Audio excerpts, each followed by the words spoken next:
Okay, great to see everybody back. We are starting a new Masechet Shekalim. Hopefully there's new people who have now started, only 3 weeks. So it's the 3-week challenge to get through Masechet Shekalim. And I say the 3-week challenge because this Masechet will be quite challenging. I will warn you from the beginning, but I will be by your side to help you through it. The dapim are quite long. I did see though that once the dapim were actually, there's different versions of this Masechet, different printed editions. And the first 7 cycles of the Daf Yomi, they did the 12 Daf version. So they must have had a lot more time for Daf Yomi in those days because each Daf was quite long. If it was, these 21 really long Dafim split into 12, it'd be quite a challenge. I'm glad that they changed that. I want to talk a little bit about intro to the Yerushalmi. Also, Shuli Mishkin wrote a great intro to differences between the Yerushalmi and the Bavli and what the differences are. So let me just even explain what is Yerushalmi, what is Bavli. Until now, we've been learning the Talmud Bavli. And in fact, we will continue learning the Talmud Bavli. This is the only Masechet in the Yerushalmi that appears in the Daf Yomi cycle. Why is it in the Daf Yomi cycle? So the first thing is that Shekalim is the only Masechet of Seder Moed, which is the section about the holidays, that does not appear in the Bavli. There is no Bavli on it, okay? Probably because it was temple related, although it's not the greatest answer because there's all these sections in Kodshim, which are in the Bavli, like Zvachim and Menachot that have to do with the temple, and this isn't. So we really don't know exactly why there is no Bavli on this, but there isn't. And therefore, in early manuscripts even of the Bavli, they already had added the Yerushalmi to kind of fill it in. Okay, whereas, for example, there's differences of what the Bavli was written on, what the Yerushalmi was written on. So, as I said, there's Kodshim in the Bavli, there's no Kodshim in the Yerushalmi, and there's no Zraim in the Bavli, but there is in the Yerushalmi, which makes sense because Zraim is all about all the mitzvot that are connected to the land, which were obviously more relevant in Israel than they were in Babylonia. So it's called the Talmud Yerushalmi, even though for the most part it wasn't really written in Jerusalem. Okay, it also goes by a bunch of other names. Talmud B'nei Ma'arava, which is people living in the West. Also, it's called, right, we've seen in the Gemara all the time, they call them the B'nei Ma'arava, the people living in Israel. It's also called the Palestinian Talmud. It has different names. In any case, there's a big difference between the Yerushalmi and the Bavli, and part of it was historical, which is that in Babylonia, things were very calm and the people lived a good life there. In Israel at the time, it was not very easy for the Jews to be living there. And therefore, it wasn't as organized a book, which makes it also a challenge to learn. It's not just that the pages are longer, but it's more challenging to learn in general. Another issue is that it was finished before the Bavli was finished. And the Bavli was known to be edited around the 500, around 500. Rav Ashi was the one who kind of edited. It was attributed to him, the edited, or in the 5th century. But the Yerushalmi was finished earlier. There's a bit of a debate among the commentaries, among the academics, when exactly, but sometime, give or take, around the year 400. And that means that it also wasn't finished being edited. Okay, and the language is different. It's a different dialect of Aramaic. So it is Aramaic. I saw some people thought, oh, maybe it'll be in Hebrew. Absolutely not. It's in a different dialect of Aramaic, which also makes it difficult. Till we got used to the Babylonian Aramaic. Now all of a sudden we have to learn a new one. You'll see that there's words missing. There's also a lot of issues with the nusach, the wording. Sometimes the Gra will change the wording a lot, and other people will change the wording. There's different Mefarshim. There's no Rashi Tosfot on this. Okay, there's different commentaries, the Korban Ha'eda, the Rivivan, the Takun Chadatim, Mishnat Eliyahu. Takun Chadatim, Mishnat Eliyahu were written by the same person. Most of these are Achronim. Okay, the Rivivan is the only Rishon, right? Rishon being earlier, I think it's from around the 1200s. And the others are more 1800s. So it's a whole different thing. Also, what's interesting is that sometimes the commentators on the Yerushalmi are influenced by, okay, this is maybe less in our Masechet because there is no Bavli, but it's interesting, but they might be influenced by sugyot they know from the Bavli, because Shekalim does get quoted around the Bavli in many different instances. So often the commentaries are so used to their Bavli tradition that they explain things in the Yerushalmi based on their Bavli, just like Kahati will read the Mishnah and explain it based on the Gemara, even though maybe that's not what the Mishnah meant, or maybe that's not what the Yerushalmi meant. There were very different approaches in the Yerushalmi. In fact, a very interesting way to learn in general Gemara is to compare to the Yerushalmi to see what does the Yerushalmi say about this sugya, right? Which sometimes we do, but it would be great if we could do it more often because it's very interesting to see different traditions. Okay, with enough intro, I prefer to learn, and as we go through, I'll mention all different aspects, different things that come up that are different about this than other places. Let's start with the first Mishnah. Okay. Also, by the way, they're called halachot and not mishnayot. Okay. Like if you see a reference to the Yerushalmi, you'll often see it's in Perek Bet Halacha Aleph or something like that. Okay. That means Mishnah Aleph. Be'echad ba'adar mashmi'in ala shkalim. On the first day of Adar, this is what we know nowadays. We have what we call Parshat Shekalim, the 4 Parshiot, and one of them is Parshat Shekalim. And we read about the Machatzit Shekel and the commandment to give half a shekel. Oh, the other thing I wanted to mention before we get started, I forgot a few things. One is our dedication for today and our dedication for the Masechet. So let me do that first. And then I'll hopefully remember the second thing I wanted to say, which is the Masechet Shekalim is sponsored by Serene Shanis and Harold Schreiber in memory of their parents who taught us the value of learning and of being part of the Jewish community. Thank you for your dedication and support of Hadran. The second thing I wanted to say is that one of the great things about Masechet Shekalim is what makes it difficult, but it's also really interesting, is that we're going to get a whole peek into the daily life of, or not necessarily all the daily, but certain things that went on in the temple on the holidays specifically. And we're going to see things from the inside, which we don't usually get to see. And kind of the inner workings. How did they sell stuff? And who is in charge of what and what jobs were there? And it's going to be very interesting to get an inside look into the temple life, okay, which is, it's hard because we kind of don't know a lot about this, and we'll learn it as we go on. By the time you finish the Masechet, you'll have a bit of a perspective on how things looked, and it'll be a good intro to Yoma, which is all about the sacrifices, or much of it is about the sacrifices that the Kohen Gadol, all the preparation that went into the Avodat Yom Kippurim of the Kohen, of the high priest on Yom Kippur. So Be'echad ba'adar mashmi'in ala shkalim. On the first day of Adar, they started announcing about the shekel. Okay, they started saying everybody has to bring a half a shekel. Okay, the half a shekel we're going to learn went to cover the sacrifices for the year. Okay, so every year they would collect money, use that money for the sacrifices for that year. As I said, we'll get into more details as we go through. Ve'al hakilayim. Another thing they announced on the first of Adar was, if you have diverse kinds in your field, you have a vineyard right next to crops within a certain proximity. We've seen this halacha a number of times. You have to uproot them. Okay, we'll get to why now and why are they doing it at this point in the year, but we'll see.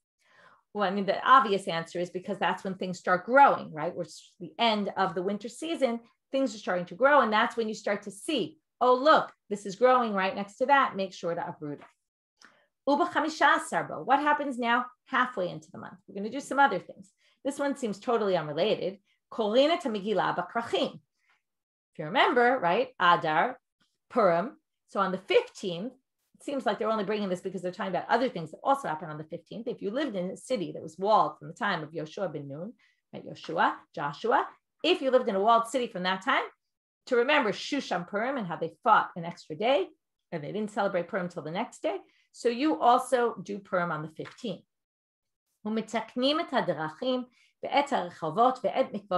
By the way, the subject of this Mishnah is really toward the court, other than the 15th for the Krachim. Everything else is something the court is responsible to do, right? Either they themselves or to make sure it gets done. Now we get very practical. This isn't anymore, they have to fix the roads. What happened? It rained in those days, right? Nowadays, thank God, we have roads that last a number of years. Yes, every once in a while they need some upkeep. But in those days, their roads would get washed away in the winter months. They weren't paved roads. So if everyone's now going to come to the temple in Nisan for the holiday and it just rains, so we need to fix all the roads. So the drachim, the paths, the rechavot, the streets, the et mikvot hamayim. The mikvahs also have to be cleaned out. They could have been full of mud, or if they need fixing up before everybody comes. V'osim kol tzarchei harabim, and we do everything that's needed for the public. We'll have to see later what this is. Isn't that what we just said, right? But we'll see. Not today. Umitzaynim et hakvarot, and we have to designate where there are graves. Now, why all of a sudden now? Again, the winter and the rain washed away any kind of marks that we had on the graves, or they're starting to wash away. So we have to fix it again so the people know. Why is it important people know where the grave is? Well, if there are Kohanim coming, they have to make sure not to go near the grave because they can't become impure to a dead person. And even the regular people don't want to become impure to a dead person. They won't be able to do the Pesach sacrifice, right? This connects with our previous Masechet about the Korban Pesach. V'yotzim af ala kilayim. This is a difficult line. This is what we call in Hebrew kfiyah datit. It's a little bit of forcing religion on people. If you don't rip out your diverse kinds, the Beit Din is responsible to come along and rip out your the kilayim. If you didn't take them out, well, they send messengers and they go into your field and they uproot your crops. Now we're going to see something interesting about this. What happened with this issue historically? We'll get to this in another daf. In the meantime, we're going to start now in the Gemara. V'lama be'echad ba'adar. So why on the first of Adar?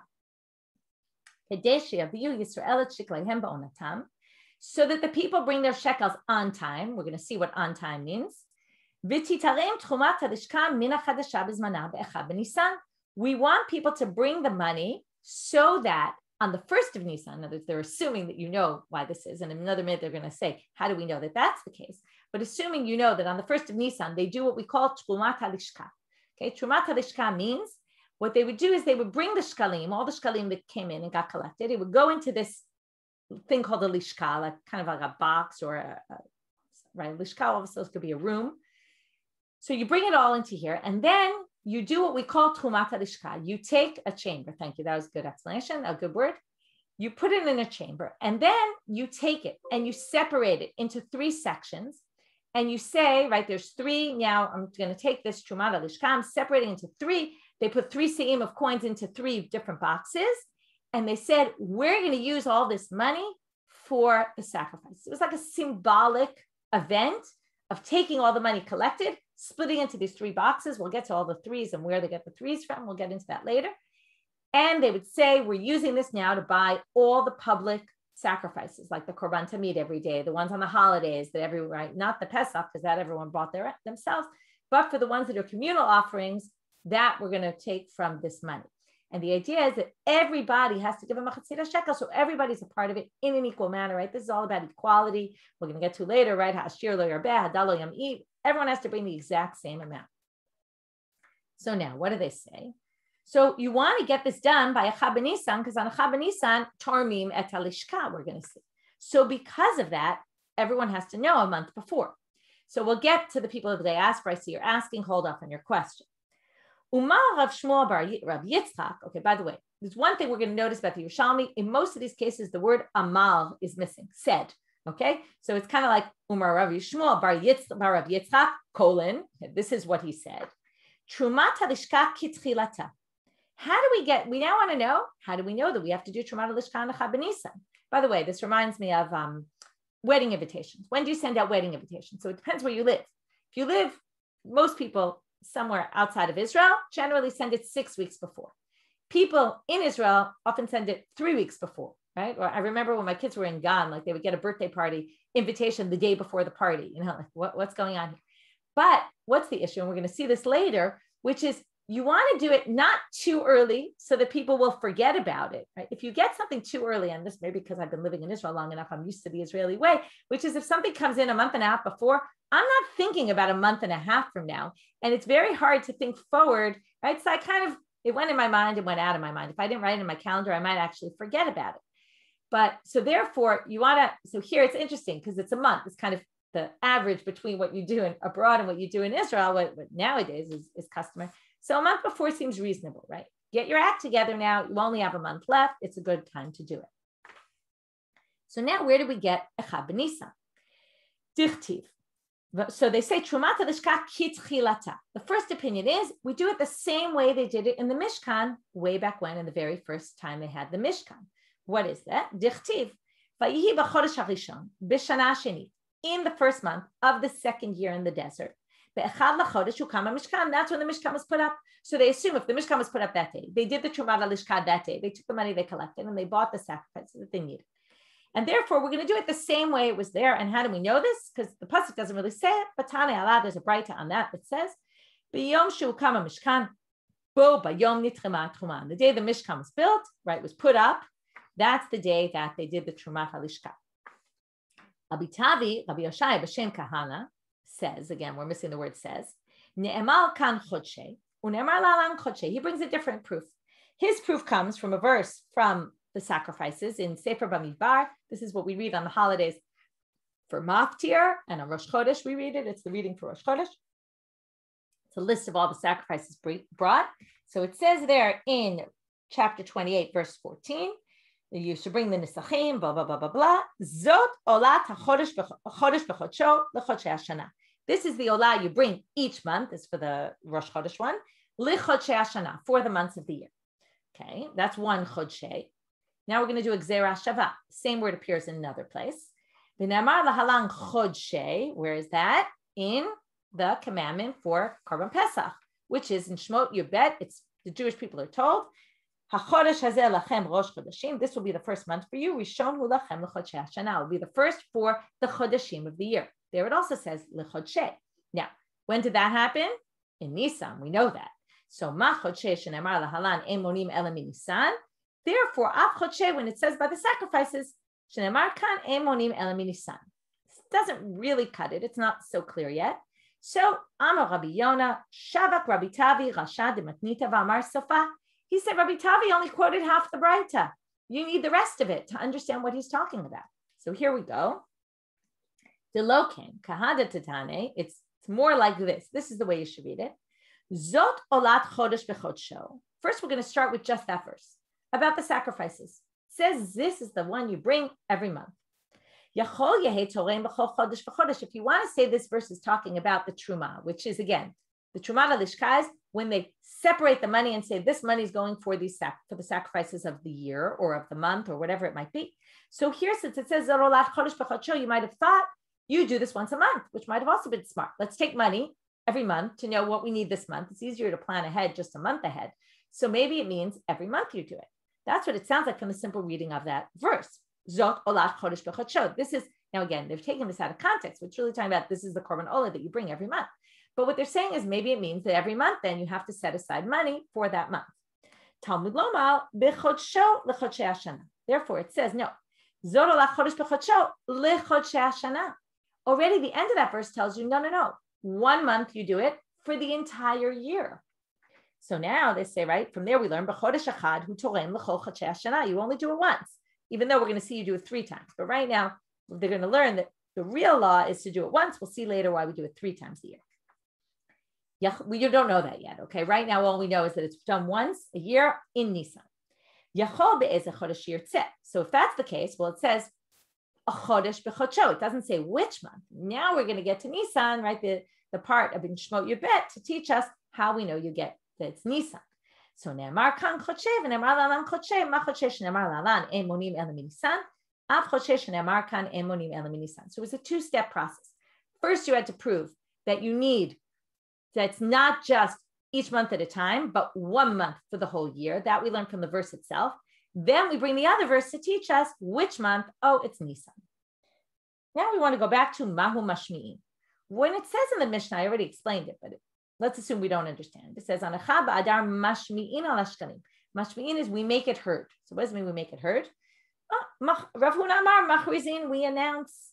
Okay, notice, by the way, I didn't talk about this, but there's many of the people mentioned here, just like in the Bavli. In the Bavli, most of the rabbis are Babylonians, but they often mention Rabbi Yochanan Rish Lakish, Rabbi Elazar, right? People from Israel. Same thing here. The majority are from Israel, but they also mention Amoraim from Babylonia because they did have connections. So here they mention, for example, Rav Huna, who we know from the Bavli.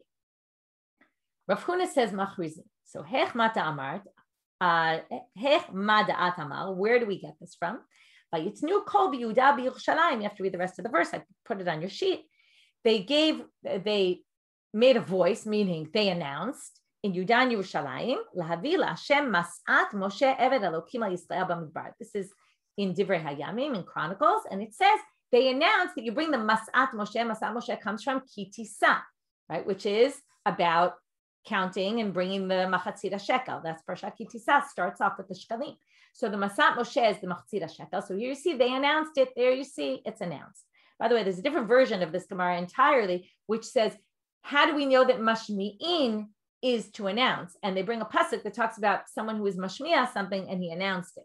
And therefore they learned something different. Here we're saying, how do we know the machatzira shekel needs announcing? Okay, so there's two different versions of what this question actually is. Taman Tanina. Okay, now they're going to bring a Mishnah. This is really, again, they don't really ask the question. Sometimes things are missing here, which is, what if it's a leap year? When do you do it? Do you do it in the first Adar or the second Adar? We know that if Adar ends and it's already looking like it's not going to be spring right away, and we have to do Pesach in the spring, then we add an extra month of Adar. So what if, now it's a little bit tricky because they didn't always know in the beginning of Adar Rishon whether it was going to be only one Adar or not. Nowadays, we already know we have a calendar, a set calendar. In those days, they decided later.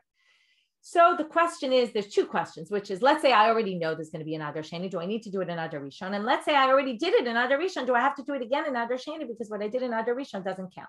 We're going to see this for a lot of different laws because there's all different laws in Adar Rishon and in Adar in general. Some relate to Purim and halachas of Purim because Purim happens in Adar. And some relate to our Mishnah, which is all sorts of announcements they were supposed to make. So Taman Tanina, there in Masechet Megillah, which discusses Purim, it says, Ein ben Adar Rishon Adar Sheni, ela mikra Megillah matanot levyonim. The only difference between them, meaning if you already did everything the first Adar, the only thing you have to do the second Adar is read the Megillah and matanot levyonim. Sounds like nothing else.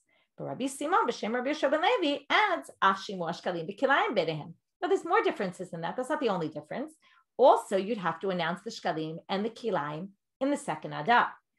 Rabbi Chelbo, okay, we're going to have a little back and forth here. We're going to, not exactly normal back and forth. We're going to have his statement. Then we have Rabbi Chelbo's going to say something. Then we're going to go back and prove what Rabbi Yossi says in the name of Rabbi Yoshua ben Levi. So Rabbi Chelbo v'Rav Huna Rab b'shem Rabbi Chia Rabba. Sounds like Rabbi Chelbo said in the name of Rav Huna, who said in the name of Rab, who said in the name of Rabbi Chia Rabba, just his uncle. Hakol yotzim b'yudalit shehuz man kriyata.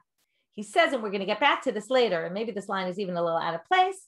Everyone agrees that you, on the second Adar, if you read everything in the proper time of the Megillah, on your Dalit, if you're supposed to on your Dalit, and on Tevav, if you're living in a place like Shushan that had a wall, and you're supposed to do it on Tevav.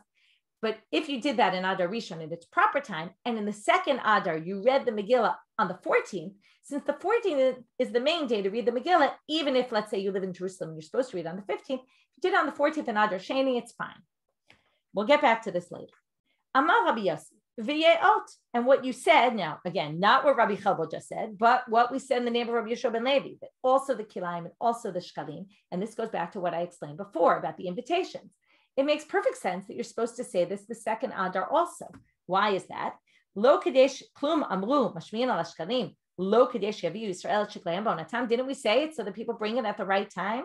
Imat amar ba'adar harishon ad gedon it b'shata shitin yomin. If you say it in the Adar Rishon, you have 60 days to do this. That's way too far in advance. People are going to push it off and they're going to forget. Klum amru yotzin afalat kilayim lo kadesh yu atzmachim nikarim. The whole idea is that the crops need to be visible. Now, if the season is early and it's not yet spring, well, then agriculturally, we're not at the same time of year that we normally are, in which case, obviously, you're going to need to do it later. And that's why you clearly do these things in Adar Sheni. So that's the proof of Rabbi Yoshua ben Levi. And he just continues one more line about this. If you say on Adar Rishon, they're very small and you won't notice them yet. They're not noticeable, in which case, it's not going to make sense to announce it then. It's not relevant. Rabbi Chizkiah Sha'al, he now asks a question, and this goes back to what someone asked before. If the whole idea is that everything gets brought by the 1st of Nisan, well, that makes sense for people in Israel, but what about Babylonians, right? Interesting, they're thinking about that in the Talmud Yerushalmi. So Rabbi Chizkiah Sha'al, Me'ata b'nei Bavel, mashmiim al shekalim me'rosho shel, now this is interesting, chodesh or choref. If you say chodesh, it must mean from the beginning of Adar Rishon. If you say choref, it means from the beginning of the winter. They do it way before, because in those days, right, you couldn't just send it quickly. There was no FedEx or any way to get the money there quickly. So therefore, what did they have to do? Lo kadesh yaviu Yisrael sheklayim bonatam v'tzarem tchumat l'shkat l'chadasha b'zmana be'achav Nisan. If you want them to get it there by the 1st of Nisan, don't you have to have them do it from the beginning of the winter, or again, maybe from the beginning of Adar Rishon? So he says basically, if what you're saying is 60 days before is too early, well, I'm going to tell you that if your whole idea is you want everyone to get it there in time, 60 days is too early, they'll forget. But in Babylonia, you should do it 60 days earlier, or maybe even a few months earlier, so that it all gets there in time. But Heitiv Rabbi Ula Kamei Rabbi Man, he asked the following question, but wait a minute. Now I told you that we do this 3 times a year. We're going to see this inside. We're going to learn this. It's from a Mishnah further on in Shekalim. We'll learn it more in depth when we get there, because there actually are 3 different opinions about this. But everyone agrees that we did the Truma Lishka 3 different times. It's just a question of what day exactly did we do it. But right now, they're just bringing one of the opinions. There's 3 times a year that we do this Truma Lishka, where we take the money, we gather up some of it, we put it in these 3 boxes with 3 se'im in each box, and then we say, these are what we're using for the korban, for all the korbanot that we need, the public sacrifices. When do we do this? Befros HaPesach. Pros means half. We've seen this kedei achila pras. We've seen it in a lot of places. Half of what's half of Pesach? It means half a month before Pesach. We take the month before Pesach, we split it in 2. Half a month before, that's going to be the 1st of Nisan. So we do it b'pros HaPesach. We also do it b'pros HaTzeret, 2 weeks before Shavuot, and b'pros HaChag, 2 weeks before Sukkot. Right, common denominator, 2 weeks before every holiday. Amarle. So if that's the case, Neymar ilin dekrivim b'pros HaPesach, ilin derechokim b'pros HaTzeret, ilin derechokim minhom b'pros HaChag. You know, the Babylonians don't need to announce any earlier. Announce on the 1st of Adar. Yes, their Shekalim won't get there by the 1st of Nisan, but who cares? It'll get there by Shavuot. If they live even farther away, right? That's ilu derechukim minhon. Those who live even farther, it'll get there at least by Sukkot. I mean, that's a real far away time. For sure, it'll get there at some point, and therefore, there's no reason to do it any earlier. So why did you say they have to do it earlier? So Amalei, no, you misunderstood. Kula ke'chatiba. Really, everything has to get there by the 1st of Nisan. So why did they do it 3 times during the year? And this is why, I remember I told you, you really only need to do it once. This, by the way, is another thing about the Yerushalmi. They use Greek words a lot, more so than the Bavli. Oh, another difference I remember reading is that you'll find this interesting. Maybe you won't be happy about this, but the Yerushalmi has 1/6 of it is Agadata, stories and stuff, whereas 1/3 of the Bavli. I didn't check this, but I read in an article that 1/3 of the Bavli is Agadata, which is a lot. Also, the whole thing of demons that we just spent a lot of time on doesn't really appear. There's not much about demons in the Yerushalmi, which is also really interesting. Okay, anyway, as I said, intros are hard to do before you start learning, but toch kedei, it's good to drop some of these things. So here we get to the Greek. This is one of the differences between them. So pumbi comes from Greek. Pumbi means in public. So we want to publicize it. So we do it. Now, this is interesting. Why is it more public if you do it 2 weeks before the holiday? First of all, it could be, right? It's tough to know, but it seems from here, we do it at the times when everybody's around. Now, you would think everybody comes on the holiday, not necessarily 2 weeks before. From here, you might see maybe people were already in Jerusalem 2 weeks before. And that's why they did it at these times when people were in Jerusalem. If you assume people came on the holiday and not 2 weeks before, then it's a little bit difficult to understand, because who you're publicizing it to, right? First of all, it's done in the temple. It could be just the fact that we do this 3 times a year makes people remember, right? I was thinking about Pesach, right? I'm struggling this week. I haven't really gotten to my Pesach stuff, been busy with the siyums and everything else. And I know the problem is that when I take out all my Pesach stuff, I'm not going to remember what did I last year decide, I'm going to use this during the year, and now I'm missing it. And I don't think I kept good lists. I see my last list was from a few years ago. And who can remember? It happens once a year. I don't remember what happens once a year. But if something happens 3 times a year, it's much easier to remember. So maybe because of that, they did it 3 times a year, and then people remember there's this concept of the machatzit shekel, so they didn't forget, which again is why they're reminding people about it, right? It's something that people just forget about. So they do the Truma Lishka so people remember. It's also, by the way, if you think about it, we've talked about this before, about sacrifices. When they did sacrifices, other than the Korban Pesach, which we just finished, where really the people, at least the people who came to the temple, were involved. When it comes to other daily sacrifices, the people were very uninvolved, other than the Ma'amadot, which were representatives of the Yisraelim who came, and the Kohanim and the Leviim who had a mishmar, or they came once or twice a year, plus on the holidays. But most of the people had nothing to do with the sacrifices. So this was a way to connect them. You give money, you're connected to it. They wanted to connect people to it. Right nowadays, we have prayer instead, and everybody relates to prayer, right? They have their own ability to pray. But sacrifices, they couldn't. So they needed to connect the people to the sacrifices. And therefore, they wanted to make this issue public to know you're part of this, okay? Because it's hard to feel part of things. So whether they knew, whether they saw it and they were actually there or not, but at least first of all, before the holidays, people are already more minded to these kind of things, and they're thinking about the holiday and maybe thinking about the fact that they're not really part of the sacrifices. So they want to get the people involved. They say, by the way, know that we're doing this 3 times a year and that you're part of it. But again, that teaches us that in Babylonia, they really did need to presumably collect early because their Shekalim really needed to get there in time. Rabbi Yehuda bar Pazi b'Shem Rebbe.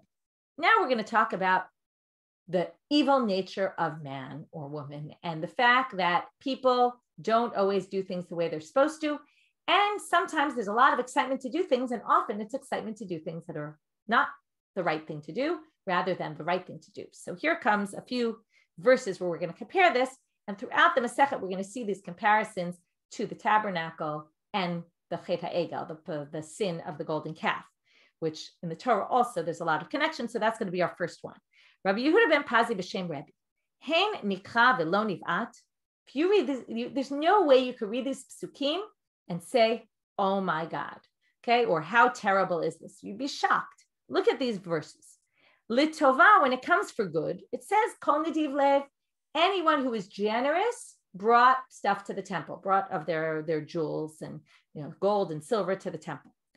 But l'ra'ah, when it came to bad, building the golden calf, but yitparku kol ha'am, everybody took off their jewelry. So now what do you see here, right? When it comes to doing bad, everybody was involved. When it comes to doing good, well, only the people who were really interested in doing it did it. So here you see this connection, and there's a whole debate, right? Is the Torah written according to a chronological order or not? And the Mishkan is one of the famous debates because the commandment to get the Mishkan is in Parshat Truma and Tetzaveh. Then we have Kitisa, which is the sin of the golden calf. And then after we have the 2 parshiot that talk about the building of the Mishkan. So this whole debate, why does Chet HaEgel come in the middle? Is it because that's chronologically what happened? Or is the Mishkan actually a reaction to Chet HaEgel and almost a fixing of the golden calf and realizing that the people needed something tangible and therefore the Mishkan was given, and there's just really no order to the Torah. And this comparison between the two, we're going to see it throughout, really clearly comes from here. We're going to see it when we talk about what's the value, why is it a machzit shekel? And we're going to see that according to some opinions, it comes from the Chet HaEgel. We're going to learn it from there. So how they got to that amount specifically. So now it says, Litova, here's another verse. We're going to see 3 different times when we can compare. Litova, when it comes to good, Vayotze Moshe ta'am. Moshe had to bring the people out to get the Torah on Har Sinai. But Lira'ah, Vatikarvune elai kulchem. But when the people wanted to send spies, they all came out. They came out to Moshe without Moshe coming to them. Litova, Az Yashir Moshe B'nai Israel. Who sang after Yam Suf? Well, Moshe led the people in song. Lira'ah, Vatisa Kol Ha'eda. Okay, this is after the that they all cried after with the Meraglim. Also, the story of the Meraglim, comparing the spies to the people singing at the splitting of the sea. So you see here, everybody does it right on their own versus Moshe needing to prod them along. So from here you see that it's not so easy for people to do things, and this is why they need reminders when it comes to good. Amar Rabbi Shiur bar Abba. Another verse that shows the same concept, Achen hishkimu hishchitu. This is in Tzfanya, in Treasar, those 12 books of Nevi'im. One of them, it says there, the people woke up early to be destructive. So again, Hashkama, we always say, like Abraham woke up early to go to the Akedah, right? But he was an individual. Here we see when the community wakes up early, they do it to do destructive things. They darshan from here, whenever they wanted to do something bad, they woke up early to do it. And this is, right, obviously horrifying. Amar Rabbi Abba bar Acha, which is where we started, right? We're going to read this and not be horrified by this. This is very sad. Amar Rabbi Abba bar Acha. Right? You can't understand these people. I don't understand the Jewish people. Again, they're comparing the golden calf with the Mishkan, but not in a way that the Mishkan made up for it. But look, there's people who are giving. They gave to the Chet HaEgel, they gave to the Mishkan. It was like all the same for them. They didn't distinguish between what's a good giving and what's a bad giving. Okay, and this is right. This is obviously okay. I see in the comments a little bit. This is obviously exaggeration, and this isn't everybody, and this isn't right. But what they're saying is, as a nation, as a whole, you see that you can't get everybody to do good together, but they seem to somehow, when it comes to bad, they seem to all but bind together. And again, this is pure exaggeration. This isn't true. It's not like everyone did Cheda Ega, right? There was also Shevet Levi that stood aside. We're using this as an example. This is the way the rabbis reprimand the Jewish people and say, hey, get your acts together and get focused and always keep remembering best to wake up early and do good things. Okay. And that's what's important. It's just their way of saying it. This is, again, this is very much like the Bavli. It's the style of the rabbis of the time. This is how they rebuke the people in this kind of language. Tana Rabbi Yossi Bar Chanina, by the way, again, in the Yerushalmi, just like the Bavli, we're going to have a lot, and particularly in Shekalim, because we're dealing with humans and interactions, and we talked about this with sacrifices, that you start to see we're going to see about people who kept secrets of how to make certain things in the Mishkan. They wouldn't tell their secrets. They didn't want anyone to copy them. They wanted to be the one. But there's all this competition and issues and all that. We're going to see all the interpersonal relations also in this Masechet. Amar Rabbi Abba Bar Acha. That would be read. Tana Rabbi Yossi ben Chanina. It says in the Braita, "Va'asita kaporet zahav tahor, yavo zahav shel kaporet v'chaper al zahav shel egel." It says you should make the kaporet zahav tahor. Why gold? Because it's to compare it to the gold, right? We want to fix the problem. We brought a gold for the golden calf. Now we're going to bring it for the temple and for the tabernacle, and that's going to atone for our sins. Now, some people ask here, but wait a minute, don't we have this concept in kategor nases sanegor, which is the Kohen Gadol does it on Yom Kippurim. He goes into the Kodesh Kodeshim. When he goes into the Holy of Holies, he wears white clothes and not his usual gold clothes. And why is that? Because they say you don't want to remind God of the sin of the golden calf. So how could the kaporet, the covering of the Aron, be in gold? It makes no sense. They say, no. That is the Kohen's coming to atone for our sins now. We don't want to remind God of our old sins. But the Zahav, when they built the Mishkan, was a direct tshuva. It was repentance for that. So therefore, it's allowed in that situation. Okay, that these are different situations. Rabbi Chagai b'Shem Rabbi Shmuel Bar Nachman says, "Shalosh trumot ne'emru b'parsha zot." There's 3 words in Parsha Truma when it talks about people bringing things to the temple, bringing donations. It says the word truma 3 times, and that's a reference to 3 different trumot. Trumat adanim, which by the way is mentioned later, that the shekel was used for the adanim. There's another verse later that says that that's how we got to use adanim. The adanim were the sockets.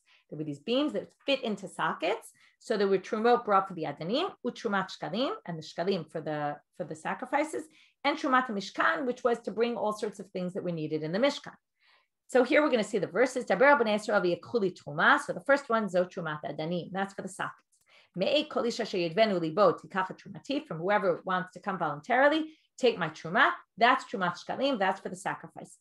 Zota truma asher tichum yitam. This is the truma you should take from them. Zot trumat mishkan. This is for other things needed.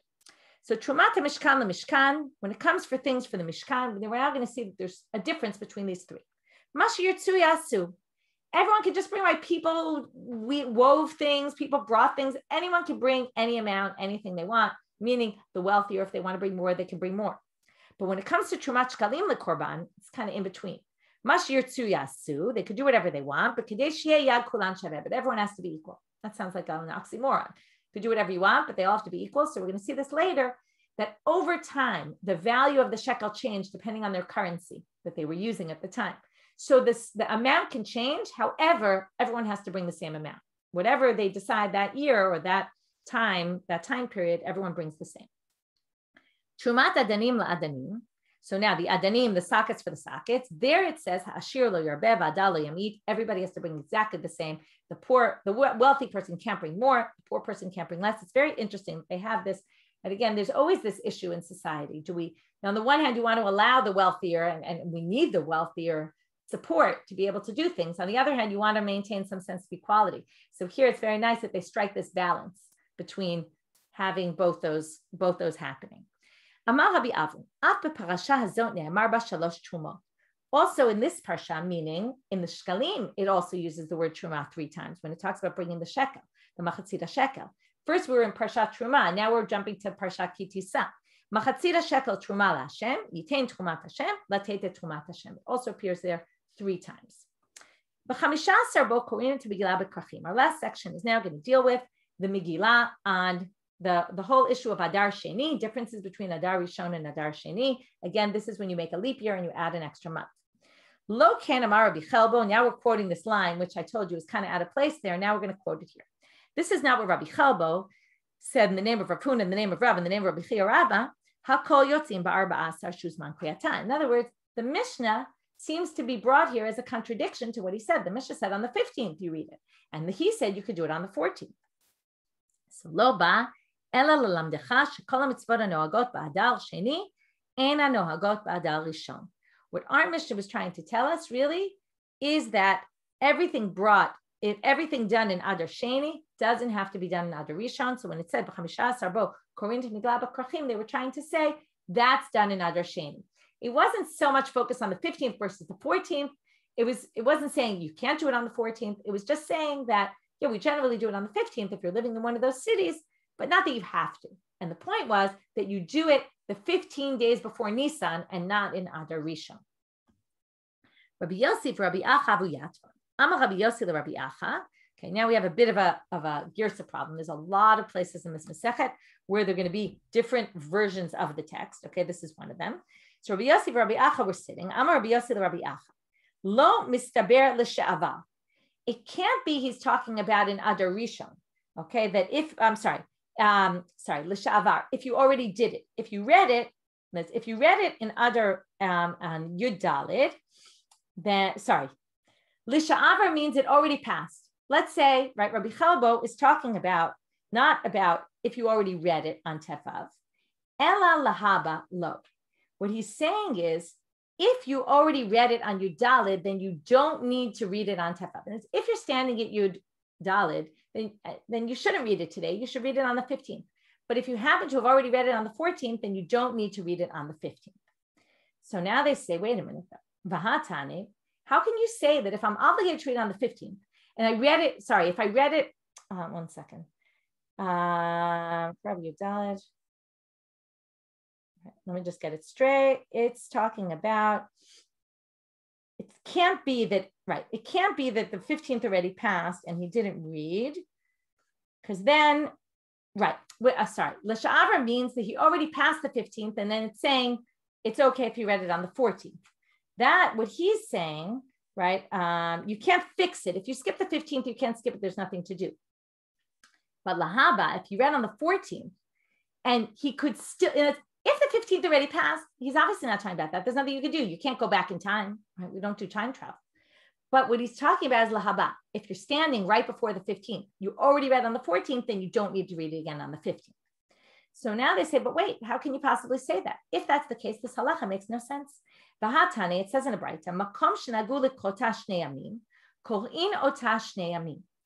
If you're supposed to read it for 2 days. Now, what's this? There's cities that it's not clear were they walled cities or not, or how close they are to Jerusalem. And they read on both days. If Rabbi Chabal is right, that if you already read it on the 14th, you don't need to read on the 15th, then this makes no sense, this halacha. Then we should say, anyone who's safek, if you read it on the 14th already, it's fine. You fulfilled your obligation. You don't need to read it again on the 15th. So he says, Amarle, ufana savar kain. I actually agree with that halacha. But Amar Rabbi Mana v'yeot. Ilu. Okay, so now he says, it's true. Okay. In other words, there's really no contradiction from this braita. Again, maybe I see, I'm not sure, I'm not following the chat, but I see that maybe I said Adar Rishon, I mean Adar Sheni. We're sitting in Adar Sheni right now, and you did it on the 14th, you have to do it on the 15th again. So Rabbi Chabot says no, even though if you're in any year, doesn't matter what year, you're not sure what day to read it, you have to read it both. So how does that work out? So Rabbi Mena says, it makes sense still what Rabbi Chabot says. Now, again, there's a girsa issue, so I'm going to read it from the Gra. There's notes on the side, the Hagahot Gra often changes the text. Shekra ilu ben chamishasar. If you had someone who was supposed to read on the 15th, what he really means is shekra'a ba'arba'asar, v'lo kra'a b'chamishasar, shema shom'in lo. Is that okay? Well, ima martken atau kerzman krachim biyadecha. If I allow everybody who maybe, right, we're not sure, do you have to read on the 14th or the 15th, and we allow him to read on the 14th, basically he'll never read on the 15th. That's not good. What Rabbi Chalba was talking about, a unique situation where you were supposed to read on the 15th, and by accident you read on the 14th. Then you don't have to do it, but that's like a one-off. But if we do it every year like this in a place that's safek, then there's going to be no concept of the 15th, and that's going to be a problem. Okay, last part for today. Tane Rabban Shimon ben Gamliel. Kerem Shimon Gamliel Omer, mitzvot hanoagot ba'adar sheni einan nohagot berishon. Chutz me'aspeh v'ta'anit shehem shavim b'zeh u'b'zeh. He says very clearly, anything that, right, is supposed to be an Adar Sheni, you don't do an Adar Rishon, assuming you knew it was Adar Rishon, because you knew already before that they were going to make it a leap year. Other than Hesped v'Ta'anit. On Purim and Shushan Purim, you're not allowed to fast and you're not allowed to do eulogies. That is true for both Adar Rishon and Adar Sheni. So now, do we hold like this or not? Rabbi Ba says in the name of Rabbi Yirmiyah b'Shem Rav. Rabbi Simon also says b'Shem Rabbi Yeshua ben Levi. Halakha Kerem Shimon Gamliel. We paskin this way. Rav Huna Rabba de Tziporin Amar Hinhig Rabbi Chanina b'Tziporin Kahada de Rabban Shimon ben Gamliel. He says they customarily did like him. Now that's different than halakha. What's the difference? Halakha means we teach everybody this is the halakha. Hinhig means we do this, but we don't announce it to everybody. If people ask, then we tell them, but we don't make a big deal about announcing. So now they say, right, lo amar el hinhig, aval halacha lo. So he distinguishes, says hinhig, but not la halacha. Aval le'inyan shtarot. Now we have one last issue, which is, what do you write on a document? If I'm writing an IOU or something like that, what date do we write? Do we write Adar Rishon, Adar Sheni, or is the standard Adar Rishon, and therefore, if it's Adar Rishon, you just write Adar, and if it's Adar Sheni, you write Adar Sheni, or is it the reverse? So we're going to see there's a debate as usual. Kotvin Adar Rishon, Adar Sheni Stam. Adar Sheni is the obvious. It's just like all these things we do in Adar Sheni. That's the real Adar. So if you just write, if it's Adar Sheni, you just write Adar. If it's Adar Rishon, you write Adar Rishon. Rabbi Yehuda Omer, the opposite. Adar Rishon, Stam. Adar Sheni, Tanyan. Adar Sheni, you're supposed to write Sheni. He says it's the opposite. Now, what's interesting about this? I forget exactly who we paskin like. I did look it up, but now I forgot. But we paskin like only one of them. However, when it comes to a get, which we're always very careful because we want to know, was she married or not married? And, let's say she has a baby, who does it belong to? There's all sorts of very important issues. Where machmir, since anyway, you could say this way, you could say this way, we write Adar Rishon and Adar Sheni, even though in other documents you really don't need to. So because of that, we write them both. Okay, so we're going to stop here for today. Our first foray into Masechet Shekalim. We have another 20 days left to go, and we will meet up tomorrow.